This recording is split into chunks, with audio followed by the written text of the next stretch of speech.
विष्णु रूप सत्यनारायण हैं जगत के पालनहार। जो सच्चे मन से ध्याए उन्हें मिले भव से पार। दुख संताप मिट जाते हैं जब हो उनकी कृपा अपार। प्रेम से बोलो एक बार, प्रेम से बोलिए श्री सत्यनारायण भगवान की जय। माता लक्ष्मी की जय हो।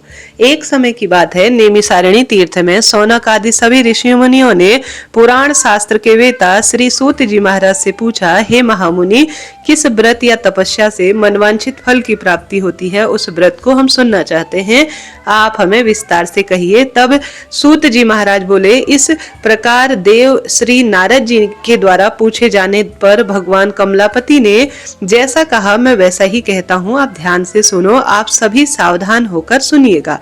एक समय योगीराज नारद जी ने लोगों के कल्याण की कामना से विविध लोकों में भ्रमण करते हुए मृत्यु लोक में वह आए और वहां उन्होंने अपने कर्म के अनुसार नाना प्रकार की योनियों में उत्पन्न सभी प्राणियों को अनेक प्रकार के कलेश दुख भोगते हुए देखा। तब वह मन में सोचने लगे कि किस उपाय से इनके दुखों का सुनिश्चित रूप से नाश हो सके। ऐसा मन में विचार करके वह विष्णु लोक में चले गए। वहां पर 4 भुजाओं वाले शंख चक्र गदा और पद्म और वनमाला से विभूषित स्वर्ण वर्ण भगवान श्री नारायण का दर्शन करके उन देवादिदेव की वह स्तुति करने लगे। नारद जी बोले, हे वाणी और मन से परे स्वरूप वाले, अनंत शक्ति भक्ति संपन्न, आदि मध्य के अंत से रहित, हे निर्गुण और सकल कल्याणमय, गुण और गुणों से संपन्न, स्थावर जगमात्मा, निखिल सृष्टि पंचक के कारण भूत और भक्तों की पीड़ा को नाश करने वाले, हे परमात्मा, आपको बारंबार नमस्कार है। स्तुति सुनने के बाद भगवान विष्णु जी ने नारद जी से कहा, हे महाभाग, आप किस प्रयोजन से यहाँ आए हैं, आपके मन में क्या है, कहिए, मैं यह सब कुछ आपको बताऊंगा। तब नारद जी बोले, हे भगवान, मृत्युलोक में अपने पाप कर्मों द्वारा विभिन्न योनियों में उत्पन्न सभी लोग बहुत प्रकार के कलुषों से दुखी हो गए हैं। हे नारद, किस लघु उपाय को करने से उनके कष्टों का निवारण हो सकता है? यदि आपके मेरे ऊपर कृपा हो तो मैं सब सुनना चाहता हूँ, आप मुझे विस्तार से बताएं। तब श्री नारायण बोले कि हे नारद जी, संसार के ऊपर अनुग्रह करने की इच्छा से आपने बड़ी ही अच्छी बात पूछी है। जिस व्रत के करने से प्राणी मोह से मुक्त हो जाता है, मैं उसे आपको बताता हूँ, आप ध्यान से सुने। हे नारद जी, स्वर्ग और मृत्युलोक में दुर्लभ भगवान सत्यनारायण का एक महान पुण्य व्रत है। आपके स्नेह के कारण इस समय मैं आपसे कह रहा हूँ। अच्छी प्रकार विधि विधान से भगवान सत्यनारायण का व्रत करके मनुष्य शीघ्र ही सभी दुखों को प्राप्त कर लेता है और परलोक में मोक्ष की प्राप्ति करता है। भगवान की ऐसी वाणी सुनकर नारद मुनि बोले, हे प्रभु, इस व्रत को करने से क्या फल मिलता है? इसे करने की क्या विधि है? इस व्रत को पहले किसने किया था? इसे कब करना चाहिए? सारी बातें विस्तार से कहें। तब श्री नारायण जी बोले, हे यह सत्यनारायण भगवान का व्रत दुख और शोक आदि का शमन करने वाला है, धन धान्य की वृद्धि करने वाला है, सौभाग्य और संतान देने वाला है और सर्वत्र विजय प्रदान करने वाला है।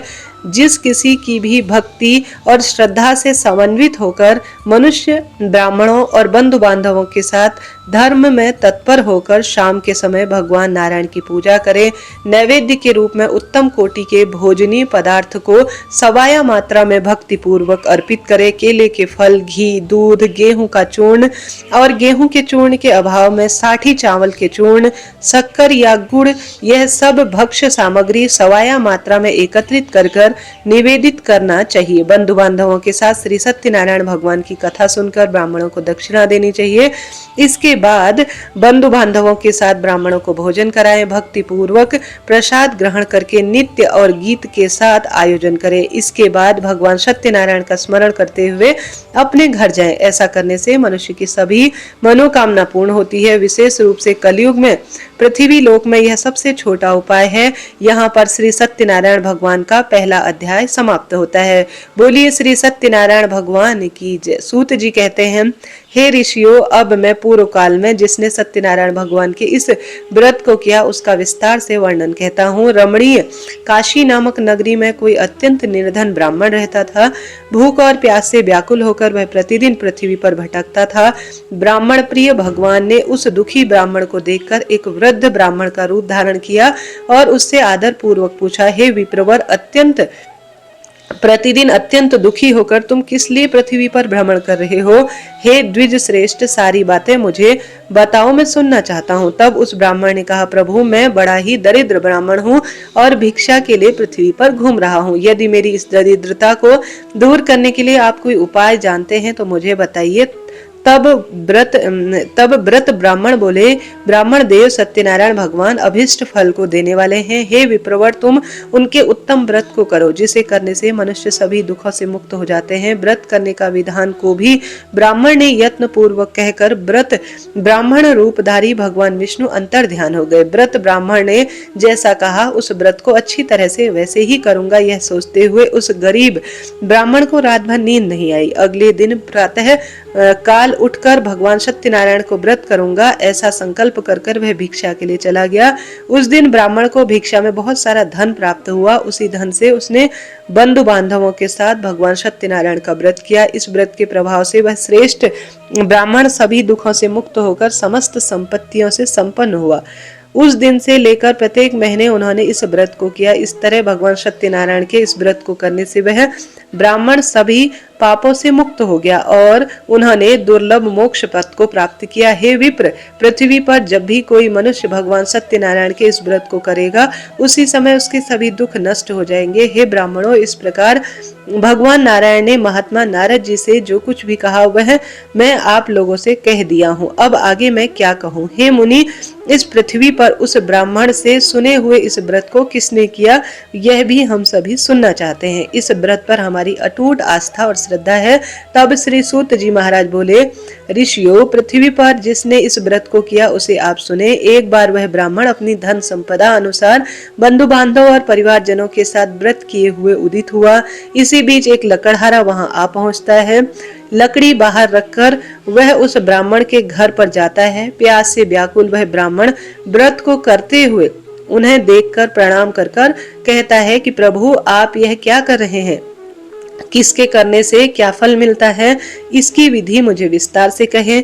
तब ब्राह्मण बोले कि हे भगवान, सत्यनारायण का यह व्रत है जो सभी मनोकामनाओं की पूर्ति करने वाला है। उसी व्रत के प्रभाव से मुझे यह सब धन धान्य प्राप्त हुआ है। तब उस लकड़हारे ने भी वही व्रत संपूर्ण रूप से बैठकर सत्यनारायण भगवान के व्रत की कथा सुनी। जल पीकर प्रसाद ग्रहण करके लकड़हारा वहां से चल दिया। सत्यनारायण भगवान के लिए मन में सोचने लगा, आज लकड़ी बेचकर जो भी धन प्राप्त हुआ उसी धन से भगवान सत्यनारायण का व्रत करूंगा। इस तरह मन में चिंतन करता हुआ लकड़ी का गट्ठा अपने सर पर रखकर सुंदर नगर में वह चला गया जहां पर धन संपन्न लोग रहते थे। उस दिन उसने लकड़ी का दुगना मूल्य प्राप्त किया। प्रसन्न हृदय से लौटकर पके हुए केले, फल, शर्करा, घी, दूध, गेहूं का चूर्ण सवाया मात्रा में लेकर अपने घर आया। उसके बाद उसने बंधु बांधवों को बुलाकर और विधि विधान से भगवान श्री सत्यनारायण का व्रत किया। भगवान सत्यनारायण के व्रत से इस प्रभाव से वह धन और पुत्र से संपन्न हो गया। इस लोक में अनेकों सुख को भोग कर वह भगवान श्री सत्यनारायण व्रत के प्रभाव से अंत समय में उसे वैकुंठ की प्राप्ति हुई। यहाँ पर सत्यनारायण भगवान के दूसरे अध्याय का समापन होगा। प्रेम से बोले सत्यनारायण भगवान की जय। श्री सूत जी महाराज बोले, ऋषियों, अब मैं आपसे आगे की कथा कहता हूँ, आप ध्यान से सुनो। प्राचीन काल में उल्कामुख नाम का एक राजा था। वह जितेंद्रीय, सत्यवादी और बुद्धिमान था। वह राजा प्रतिदिन देवालय में जाता, ब्राह्मणों को धन देकर संतुष्ट करता। कमल के समान मुख वाली उसकी धर्म पत्नी जो थी वह शील, विनय, सौंदर्य आदि गुणों से संपन्न थी और पतिपरायण थी। एक दिन राजा अपने धर्म पत्नी के साथ भद्रशिला नदी के तट पर श्री सत्यनारायण भगवान का व्रत कर रहा था। उसी समय व्यापार के लिए अनेक प्रकार के पुष्प धनराशि से संपन्न एक साधु नाम का एक बनिया वहां आ पहुंचा। भद्रशिला नदी के तट पर नाग को समर्पित करके वह राजा के पास चला जाता है और कहता है, हे राजन, आप यह भक्ति युक्त चित्त से क्या कर रहे हैं? आप किस भगवान की पूजा कर रहे हैं और इस पूजा को करने से किस फल की प्राप्ति होती है? कृपया सब कुछ बताइए, मैं इस समय सुनना चाहता हूँ। तब राजा ने कहा, हे साधु, पुत्र आदि की प्राप्ति की कामना से अपने बंधु बांधवों के साथ मैं अतुल तेज संपन्न भगवान विष्णु का व्रत और पूजन कर रहा हूँ। राजा की बातें सुनकर साधु ने आदर से कहा, हे राजन, इस विषय में आप मुझे विस्तार से बताइए।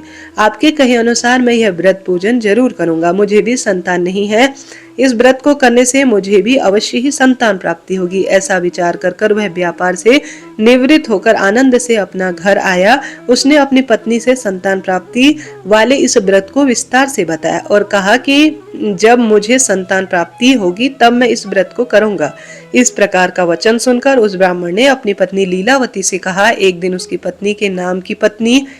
उसकी लीलावती नाम की पत्नी क्षमा करें पति के साथ आनंद से ऋतुकालीन धर्माचरण से प्रवृत्त होकर भगवान श्री सत्यनारायण की कृपा से गर्भवती हो गई। 10वें महीने उसे एक सुंदर कन्या रूप में प्राप्ति हुई। वह कन्या शुक्ल पक्ष के चंद्रमा की भांति दिन प्रतिदिन बढ़ने लगी। उस कन्या का नाम कलावती रखा गया।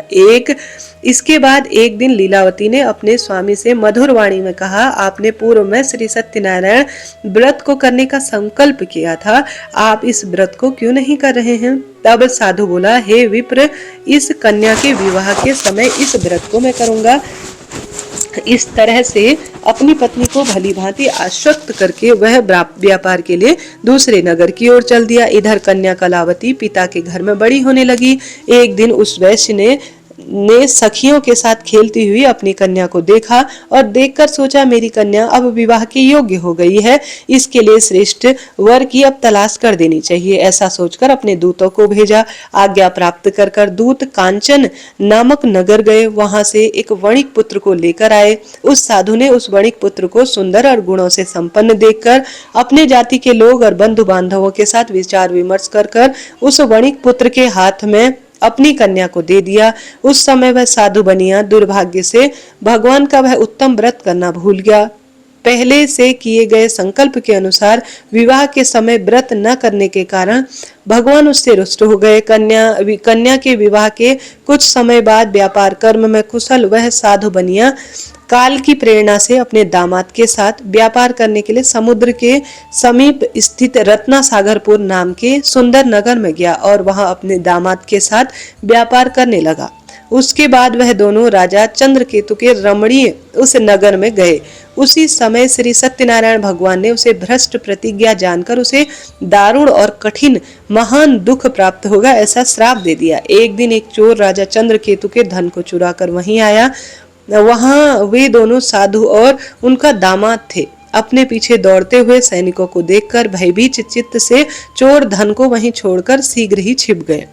थोड़ी ही दूर पर जाकर राजा के सैनिक वहां आए और वहां पर उस साधु वैश्य को पाया। राजा के धन को वहां देखकर उन दोनों ने कहा और उन सैनिकों ने चोर समझकर उसे पकड़ लिया। हर्षपूर्वक दौड़ते हुए राजा के पास ले गए और बोले कि हम दोनों चोरों को पकड़ लाए हैं, उन्हें देखकर आप आज्ञा दें। राजा की आज्ञा से दोनों ने दृढ़ता पूर्वक उन्हें बांधकर विचार किया कि इन्हें महान कारागार में डाल दिया जाए।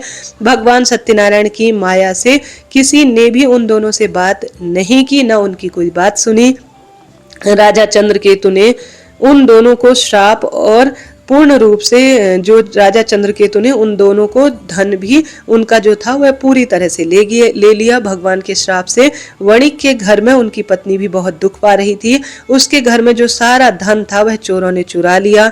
लीलावती शारीरिक और मानसिक पीड़ा से युक्त भूख और प्यास से दुखी होकर अन्न की भी खूब चिंता कर दर दर भटकने लगी। एक दिन की बात है, भूख प्यास से व्याकुल होकर कलावती कन्या भोजन के लिए इधर उधर घूम रही थी तो एक ब्राह्मण के घर गई। वहां जाकर उसने सत्यनारायण भगवान के व्रत और पूजन को देखा। वहां पर बैठकर उसने भगवान श्री सत्यनारायण की कथा सुनी और प्रसाद लिया। प्रसाद ग्रहण करके वह रात होने पर जब घर आई तब उसकी माता ने पूछा, पुत्री तुम इतनी देर से क्यों यहाँ पर हो, तुम्हारे मन में क्या बात है? तब कलावती ने तुरंत अपनी माता से कहा, माँ मैंने एक ब्राह्मण के घर में मनोरथ प्रदान करने वाला एक व्रत देखा है। कन्या की उस बात को सुनकर लीलावती व्रत करने के लिए उदित हुई और प्रसन्न मन में उसने बंधु बांधवों के साथ श्री सत्यनारायण भगवान का व्रत किया और प्रार्थना की कि मेरे जो है सत्यनारायण भगवान मेरे पति को और दामाद के अपराध को क्षमा करें और उन दोनों को शीघ्र ही घर लेकर आए, मैं ऐसी प्रार्थना करती हूँ। इस व्रत से भगवान सत्यनारायण प्रसन्न हो गए और उन्होंने राजा चंद्रकेतु को स्वप्न में दर्शन दिए और कहा कि हे राजन, प्रातःकाल दोनों वणिकों को छोड़ दो और उनका सारा धन भी उन्हें लौटा दो जो तुमने लिया है, अन्यथा राज्य, धन, पुत्र सहित तुम्हारा सर्वनाश कर दूंगा। राजा को सपने में ऐसा कहकर भगवान श्री सत्यनारायण अंतर्ध्यान हो गए। प्रातःकाल राजा ने अपने सभासदों के साथ सभा में बैठाकर अपना स्वप्न लोगों को बताया और कहा कि दोनों बंदी वाणिक पुत्रों को शीघ्र ही मुक्त कर दो। राजा की बातें सुनकर वह राजकुमार और राजपुरुष दोनों महाजनों को पूर्ण रूप से बंधक मुक्त करके राजा के सामने आए। विनय पूर्वक बोले, महाराज, बेड़ी बंधन से मुक्त करके दोनों वणिक पुत्रों को यहाँ ले आए हैं। राजा के सामने आकर दोनों वणिक भय के कारण कुछ बोल नहीं सके। तब राजा ने दोनों को देखकर आदर से कहा कि आप लोग भयभीत ना हो, आप लोगों को प्रारब्धवश यह महान दुख भोगना पड़ा है, इस समय भय का कोई कारण नहीं है। ऐसा कहकर उनकी बेड़ी खुलवा दी गई और वस्त्र, अलंकार आदि देकर उन्हें संतुष्ट किया गया। सामने बुलाकर उन्हें अत्यधिक आनंदित किया गया। पहले जो उनका धन लिया था उन्हें दुगना करके लौटा दिया गया और फिर राजा ने कहा, हे साधु, अब आप अपने घर जाइए। राजा को प्रणाम करके आपकी कृपा से हम जा रहे हैं, ऐसा कहकर दोनों महान वेशधारी अपने अपने घर की ओर प्रवेश किए। वहां पर सत्यनारायण कथा के तीसरे अध्याय का यहाँ पर समापन हुआ। प्रेम से बोलिए श्री सत्यनारायण भगवान की जय हो। सूत जी कहते हैं, हे ऋषियों, कारागार से छूटने के बाद वह साधु बनिया मंगलाचार्य कर कर और ब्राह्मणों को कुछ धन देकर अपने नगर की ओर चल दिए। साधु के दूर जाने तक लोगों पर भगवान सत्यनारायण की सत्यता की परीक्षा लेने के लिए उनके पास आए और उनसे पूछा, तुम्हारी नाव में क्या है? अपने धन के मद में चूर दोनों महाजनों ने अवहेलना पूर्वक हंसते हुए कहा, आप ऐसा क्यों कह रहे हैं? क्या कुछ द्रव्य लेने की इच्छा है? हमारी नाव में तो केवल पत्ते और लता ही भरे हुए हैं। ऐसी वाणी सुनकर तुम्हारी वाणी सत्य हो जाए, ऐसा कहकर दंडी स्वामी का रूप धारण किए हुए भगवान कुछ दूर जाकर बैठ गए। दंडी के चले जाने पर नित्य कार्यों के बाद उतराई हुई अर्थात जल के ऊपर की जो नाव थी वह देखकर साधु आश्चर्य में पड़ गए। उन्होंने जाकर देखा तो उनकी नौका में सचमुच लता पत्र भरे थे। यह देखकर मूर्छित होकर पृथ्वी पर वह गिर पड़े। कुछ देर बाद जब उनकी चेतना वापस आई तब चिंता करके रोने पीटने लगे। तब उनका दामाद कहने लगा, आप शोक न करें, ऐसा लगता है उन दंडी के श्राप के कारण ही हमारी नाव का यह हाल हुआ है। इस स्थिति में चाहे जो भी हो सब कुछ हमें कर लेना चाहिए, अतः हमें उन्हीं की शरण में जाना चाहिए। यहीं पास में ही हमारा मन कहता है कि वह होंगे, हमारी इच्छा पूरी होगी। दामाद की बातें सुनकर वह साधु बनिया दंडी स्वामी के पास गए। दंडी स्वामी को प्रणाम करके उनसे भक्ति से आदर से प्रणाम किया और कहने लगे कि आपके सम्मुख मैंने जो कुछ भी कहा था उस असत्य भाषण के रूप में हमें अपराध को क्षमा करना। आप मेरे उस अपराध को पूर्ण क्षमा करें। ऐसा कहकर बार बार प्रणाम करके महान शोक से वह आकुल हो उठे। तब दंडी स्वामी भगवान ने उसे रोता हुआ देखकर और कहा, अरे मूर्ख, तुम क्यों रो रहे हो? और मेरी बात सुनो, मेरी पूजा से उदासीन होने के कारण मेरी ही आज्ञा से तुमने बार बार दुख को प्राप्त किया है। भगवान की ऐसी बातें सुनकर वह साधु भगवान की स्तुति करने लगा और कहने लगा, प्रभु, यह तो बड़ी आश्चर्य की बात है। आपकी माया से मोहित होने के कारण ब्रह्मा आदि देवता भी आपके गुणों को और रूपों को यथावत रूप से नहीं जान सकते। फिर मैं मूर्ख आपकी माया से मोहित होने के कारण आपको कैसे जान सकता हूँ? अब आप प्रसन्न हो, मैं आपकी धन संपत्ति के अनुसार आपकी अवश्य पूजा करूंगा। मैं आपकी शरण में आया हूँ और मैं क्षमा प्रार्थी हूँ अपने कुकर्मों के लिए। मेरा जो नौका में स्थित पूरा धन था उसको आप रक्षा करें। तब उस बनिए की भक्ति युक्त वाणी सुनकर भगवान जनार्दन संतुष्ट हो गए। भगवान हरि उसे अभिष्ट वर प्रदान करके वहीं पर अंतर्ध्यान हो गए। उसके बाद वह साधु अपनी नौका में चढ़ा और भाव धान्य से परिपूर्ण होकर धन धान्य युक्त हुआ और यह देखकर भगवान सत्यनारायण की जय जयकार करने लगा। भगवान सत्यनारायण कृपा से हमारा मनोरथ सफल हो जाए, ऐसा कहकर स्वजनों के साथ उसने वहीं वहीं पर भगवान की पूजा की। भगवान श्री सत्यनारायण की कृपा से आनंद से वह परिपूर्ण हुआ। फिर नौका को प्रयत्न पूर्वक संभाल कर उसने अपने देश के लिए प्रस्थान किया। तब साधु बनिया ने अपने दामाद से कहा, यह देखो हमारी नगरी दिखाई दे रही है। उसके बाद उसने अपने धन के रक्षक दूत को अपने आगमन का समाचार देने के लिए अपनी नगरी में भेजा।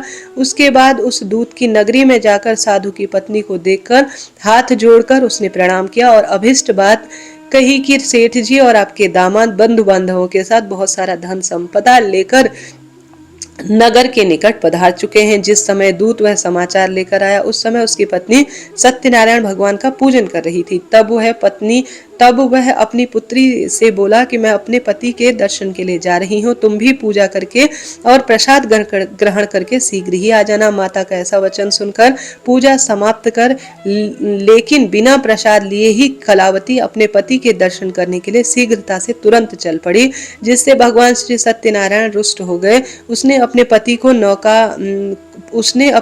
को नौका को धन के साथ जल में डूबता हुआ पाया, जिसके बाद कलावती कन्या अपने पति को न देखकर महान शोक से रुदन करती हुई पृथ्वी पर गिर पड़ी। नाव का आदर्शन और कन्या को अत्यंत दुखी देखकर भयभीत मन से साधु बनिया ने सोचा, यह सब क्या आश्चर्य है। नाव का संचालन करने वाले भी सभी बड़े बड़े चिंतित हो गए।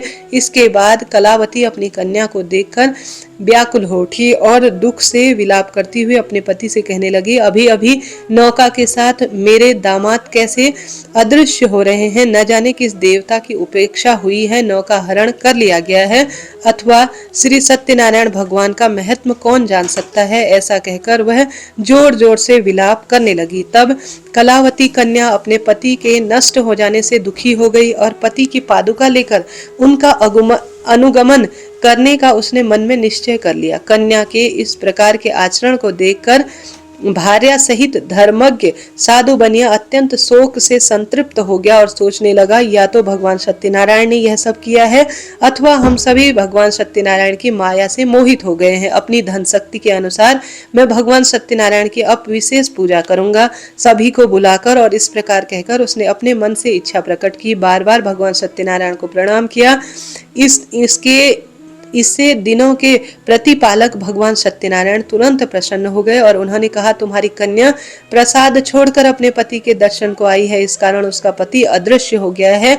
यदि घर जाकर प्रसाद ग्रहण करके आए तो साधु बनिया तुम्हारी पुत्री पति को प्राप्त करेगी, इसमें जरा भी संशय नहीं है। इस प्रकार की आकाशवाणी को सुनकर कलावती शीघ्र ही घर गई। उसने प्रसाद ग्रहण किया, भगवान सत्यनारायण की पूजा की और पुनः आकर स्वजनों और अपने पति को देखा। और कलावती कन्या ने अपने पिता से कहा कि अब तो हमें घर चलना चाहिए, अब हम विलंब क्यों कर रहे हैं। कन्या की यह बातें सुनकर वह बड़ी संतुष्ट हो गया। उसने वहीं पर विधि विधान से भगवान सत्यनारायण का पूजन किया और फिर वह धन और बंधु बांधवों के साथ अपने घर गया। उसके बाद पूर्णिमा और संक्रांति पर्वों पर भगवान सत्यनारायण का पूजन करता रहा और इस लोक में अनेक सुखों को भोगकर अंत में वह सत्यपुर बैकुंठ में चला गया। यहाँ पर सत्यनारायण भगवान के चौथे अध्याय की कथा का समापन हुआ। प्रेम से बोलिए श्री सत्यनारायण भगवान की जय हो। श्री सूत जी महाराज आगे कहते हैं, हे ऋषियों, अब मैं आगे की कथा कहता हूँ, आप ध्यान से सुनो। एक समय प्रजापालक करने में तत्पर तुंगध्वज नाम का एक राजा था। उसने सत्यदेव के प्रसाद का परित्याग करके महान दुख प्राप्त किया। एक बार वह वन में जाकर वहां से बहुत सारे पशुओं को मारकर वट वृक्ष के नीचे ले आया। वहां पर उसने देखा गोपगण बंधु बांधवों के साथ संतुष्ट होकर भक्ति पूर्वक से सत्यदेव भगवान का पूजन कर रहे हैं। अहंकार के कारण नहीं तो राजा ने पूजा में सम्मिलित होना ठीक समझा और नहीं भगवान को प्रणाम किया। पूजन के बाद जब सभी गोपगण भगवान का प्रसाद लेकर राजा के समीप आए तब उसने प्रसाद भी ग्रहण नहीं किया और बिना प्रसाद ग्रहण करे अपने राज्य में वह लौट गया। इधर राजा को प्रसाद का परित्याग करने से महान दुख प्राप्त हुआ। उसका संपूर्ण धन धान्य नष्ट हो गया, सारे पुत्र नष्ट हो गए। तब राजा के मन मन में निश्चय किया कि वह अवश्य ही भगवान सत्यनारायण की पूजा की अवहेलना करने के कारण मुझे यह महान दुख किसी न किसी रूप में खूब प्राप्त हो गया है, इसलिए मुझे वापस वहीं जाना चाहिए श्री सत्यनारायण का पूजन जहां हो रहा हो। ऐसा मन में निश्चय कर राजा गोप गणों के साथ समीप पहुंचा। उसने गोप गणों के साथ श्रद्धा भक्ति युक्त होकर विधि पूर्वक भगवान सत्यनारायण की विशेष पूजा की। सत्यनारायण की कृपा से पुनः धन और संपन्न और पुत्रों से संपन्न वह हो गया और इस लोक में सभी सुखों का उपभोग कर अंत में वह वैकुंठ को प्राप्त हुआ। आगे श्री सूत जी कहते हैं, जो भी भक्ति पूर्वक इस परम दुर्लभ सत्यनारायण व्रत को करता है वह पुण्यमय फल की प्राप्ति करता है। भगवान की कथा को भक्ति युक्त होकर सुनता है, उसे सत्यनारायण भगवान की कृपा से धन धान्य खूब मिलता है। दरिद्र धनवान हो जाता है, बंधनों में पड़ा हुआ बंधन से मुक्त हो जाता है, डरा हुआ भय से मुक्त होता है। यह सत्य बात है, इसमें जरा भी संशय नहीं है। इस लोक में वह सभी इच्छित फलों को प्राप्त करता है और अंत में वैकुंठ की प्राप्ति करता है। हे ब्राह्मणों, इस प्रकार मैंने आपसे सत्यनारायण के व्रत को कहा, जिसे करने से मनुष्य सभी दुखों से मुक्त हो जाता है। कलयुग में तो भगवान सत्यदेव की पूजा विशेष फल देने वाली है। भगवान विष्णु को ही कुछ लोग काल, कुछ लोग सत्य, कोई इसी और कोई सत्यदेव या कोई सत्यनारायण के नाम से जानते हैं। अनेक रूप धारण करके भगवान सत्यनारायण सभी मनोरथ सिद्ध करते हैं। कली काल में सत्यनारायण भगवान ही सत्य व्रत रूप धारण कर सभी मनोरथ पूर्ण करते हैं। हे श्रेष्ठ मुनियों, जो व्यक्ति नित्य भगवान सत्यनारायण को इस व्रत को कथा पढ़ता, सुनता, सुनाता है, दूसरों को सुनाता है, भगवान सत्यनारायण की कृपा से उसके सभी पाप नष्ट हो जाते हैं। सूत जी महाराज कहते हैं, ऋषियों पूर्व काल में जिन लोगों ने भगवान सत्यनारायण का व्रत किया वह अब अगले जन्म का मैं वृतांत कहता हूँ, आप ध्यान से सुनो। महान प्रज्ञा संपन्न सतानंद नाम के ब्राह्मण सत्यनारायण व्रत करने के प्रभाव से दूसरे जन्म में सुदामा नाम के ब्राह्मण हुए और उस जन्म में भगवान श्री कृष्ण का ध्यान करके उन्हें मोक्ष की प्राप्ति हुई। वह लकड़हारा भील गुहा का राजा हुआ और अगले जन्म में भगवान श्री राम की सेवा करने से उसे मोक्ष की अद्भुत प्राप्ति हुई। महाराज उल्कामुख दूसरे जन्म में राजा दशरथ हुए, जिन्होंने श्री रंगनाथ जी की पूजा करके अंत में वैकुंठ को प्राप्त किया। इस प्रकार धार्मिक और सत्यव्रती साधु वैश्य अगले जन्म में सत्यनारायण व्रत के प्रभाव से मूर्धज नाम का राजा हुआ। उसने आरे से चीरकर अपने पुत्र आदिदेव भगवान विष्णु को समर्पित किया। उसे मोक्ष की प्राप्ति हुई। भगवान तुंगध्वज जन्म जन्मांतर स्वयंभू मनु हुए और भागवत संबंधी संपूर्ण कार्यों का अनुष्ठान करने वाले वैकुंठ लोक के प्राप्ति के लिए संरक्षित हुए। जो गोपगण थे वह जन्म जन्मांतर में ब्रज मंडल में निवास करने वाले गोप हुए और सभी राक्षसों का संहार करके उन्होंने भगवान के शाश्वत गोलोक को धाम को प्राप्त किया। यहाँ पर भगवान सत्यनारायण व्रत कथा का 5वां अध्याय की कथा पूर्ण हुई। प्रेम से बोलिए श्री सत्यनारायण भगवान की जय हो, भगवान विष्णु की जय हो, माता लक्ष्मी की जय हो। आइए कथा के बाद आरती कर लेते हैं। सत्यनारायण भगवान की जय। ओम जय लक्ष्मी रमणा, स्वामी जय लक्ष्मी रमणा, सत्यनारायण स्वामी जनपातक हरणा। ओम जय लक्ष्मी रमणा, रत्न जड़ित सिंहासन अद्भुत छवि राजे, मैया अद्भुत छवि राजे।